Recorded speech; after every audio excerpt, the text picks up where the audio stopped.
Vous savez, la fameuse formule qui est récitée dans les églises, pardonnez-nous nos offenses, comme nous pardonnons, etc.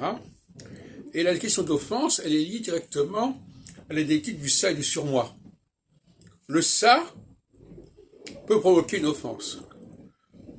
Si je fais quelque chose qui déborde normalement les normes, je vais offenser.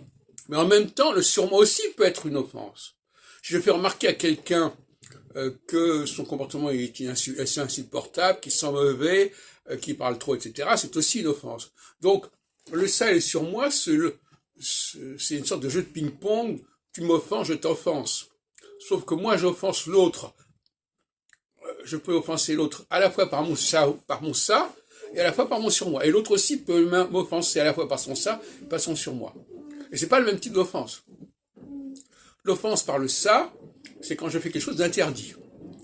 L'offense par le surmoi, c'est quand je dis à quelqu'un que ce qu'il fait est interdit, est insupportable. Voyez-vous ? Mais, donc finalement, il y a un problème de tolérance, savoir que je dois modérer mon ça et je dois modérer mon surmoi. Et que l'autre aussi doit modérer son ça et son surmoi. Sinon, on entre dans une sorte de cercle vicieux. Le ça de l'autre exacerbe mon surmoi, etc., etc.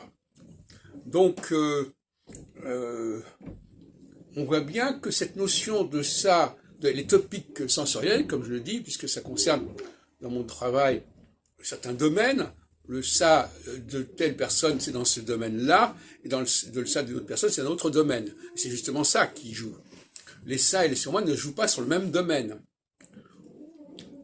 C'est ce qu'on appelle les domaines sensoriels, c'est-à-dire une infraction ou une censure sur le plan de l'ouïe, de l'odorat, de la vue, du goût, du toucher, etc.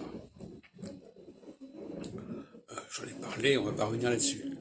Mais il faut bien comprendre que ça crée des problèmes de coexistence. Deux sociétés et notamment des coexistences entre hommes et femmes, puisque tout ça est lié aux hommes et aux femmes, comme vous le savez, si vous suivez mes travaux. On peut difficilement imaginer une facilité de relation entre les hommes et les femmes qui ont des ça inversés, des surmoi inversés les uns par rapport aux autres. Et en même temps, le couple, c'est cela.